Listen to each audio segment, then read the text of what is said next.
and gentlemen. I have a lot of things to talk about today. I have a long list. You don't see it very well. Plus, it's in Hebrew and upside and backwards. But so let's just start. First of all, I want to say today I'm not on my exercise ball, not because my legs don't hurt. My legs really, really hurt. But it's just I'm too tired to turn the computer and take out the ball and sit on it, and too much for me right now. So I have a lot of things to talk. Let's start. The first thing I want to tell you is about this weekend. I was cooking, or it felt like I was cooking the entire weekend, and I made a lot of nice things. I made a lasagna, and I made chicken with vegetables sautéed, and I made potatoes and sweet potatoes in the oven with a lot of mini herbs and everything. I also made yesterday pasta with cream and pesto sauce, and a cake, which I don't usually make. I don't usually make any cakes because it's too much sugar, too much chocolate, and both of us, Tomer and I, don't need it. But I don't know, I felt like spoiling ourselves a little bit, and I think it's maybe the second or third cake I made since I met Tomer.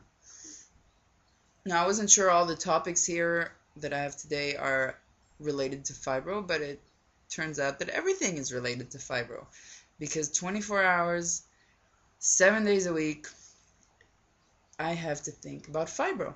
I have to think about it because I'm in pain all the time. I'm in pain when I'm in bed, when I wake up, when I go to sleep, and I struggle with my book and reading, and on the side, and my hands hurt, and just it seems that everything is related to Fibro. So that was the weekend. Today I'm going to my third and final, or for this round of committees, final committee, disability committee. Today I'm meeting with a psychiatrist and in the committee, and I guess they have to say whether I'm depressed enough to not be able to work and get disability. So I hope that goes well. They usually don't, and they take it. I actually managed to sleep 3 hours tonight, but it was only 3 hours. I was too stressed out, and it was hard for me to sleep or fall asleep, and hard for me to fall back asleep when I woke up at 5 in the morning to go to the bathroom and from the pain. Anyway, so I have this committee today, and I'll tell you later how it went. The next thing I want to talk to you about is skin sensitivity. I talked about this before, how my skin is sensitive, and everywhere that hurts, everywhere I touch hurts, but it's a weird kind of pain. Like, it hurts if my hands touch each other, if my legs touch each other, sometimes when they touch different things like hard surfaces or pointy surfaces or anything. But on the other hand, when I scratch, I've always been a scratcher, and I always liked scratching. My sister, when I was young, used to scratch my back, and I would purr like a cat. But it seemed to have gotten worse since Fibro, and I read somewhere that that's one of the symptoms, that you scratch even when there's nothing there. You usually scratch a mosquito bite, but even when there's no mosquito bite, I need to scratch. So my skin is sensitive and itchy all over.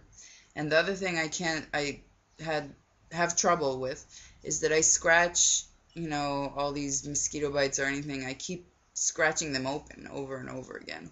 That's why my leg looks kind of weird. You can see I have all these little spots on my legs because I keep scratching them. Now I've been a little better.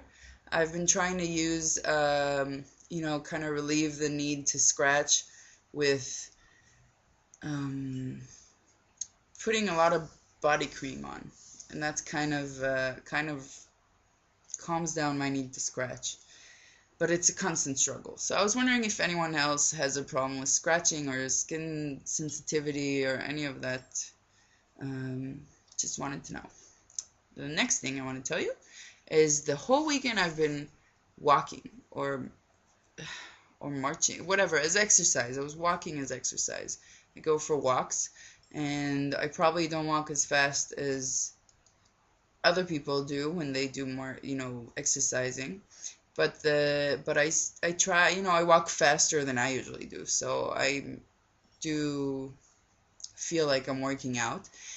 And today in the morning, I went with my Fibro ducky to my walk, and I took a few pictures. So they're up there on Facebook. You can check out my Fibro duck in Israel pictures. This is only the second duck in Israel. The first duck, I don't know who has it, but they haven't uploaded a lot of pictures. So if you're watching this, you should. And for all my non-Israeli, my American, all over the world friends, if you don't know Fibroducky, so go to fibroduck.com and you'll see what's the Million Duck campaign. It's about raising awareness. And for those of you who don't know, I checked, and the little spots on the duck represent the tender points that we have in Fibro. Everywhere. Here and here and here. Just a few of them. So I took a few pictures, and you don't have to pay for the duck when you get it. You just have to pay for the shipping. So that's that. I wanted to tell you about Gilad Shalit. Gilad Shalit is a soldier who was kidnapped by, I'm not sure exactly who, Hezbollah or who exactly, and where he's held right now, I think in Gaza. But he's been gone 4 years. They kidnapped him 4 years ago, and a few months or a year ago they released a video where he's still alive, and he showed a paper of the day that they were filming this, and it's very, very sad all the time. So today there's a march. It's almost 4 years since he's been gone, and they're doing a march to try and convince the Israeli government to work with Gaza and get Gilad Shalit back. His parents organize it, and it's just, it's very hard. And, every day on the news they show exactly, they talk about or they mention exactly how many days it's been since Gilad Shalit has been gone. It's been, I think, 758 days. So I just wanted you to know about this, and I hope that maybe you Google his name and read a little bit about it and how it happened and what happened and what's going on with it, because I think it's important for everyone to know what's going on and to know that this is our biggest fear, that soldiers get kidnapped and the Palestinians ask for hundreds of Palestinian prisoners that have tried to bomb Israel and terrorize us in so many ways. They ask for hundreds of Palestinian prisoners for us to get Gilad Shalit back. And these prisoners are people who killed tens and dozens of people. So I just wanted you to know that. I think it's important that you do. So that's that. And one little thing, it doesn't really relate to you, but my sister, my big sister, who I've always been admiring and following, she's been my role model. She just followed me in my video blogging and did her first video blog. She does it about recruiting employees. That's what her business is about, and she teaches people how to do it correctly. So that's that. I don't have any more time today, but thanks for listening. I hope you have a pain-free week and a good end of the weekend. Sunday's still the weekend for you. And I'll see you next time. Bye, guys. To say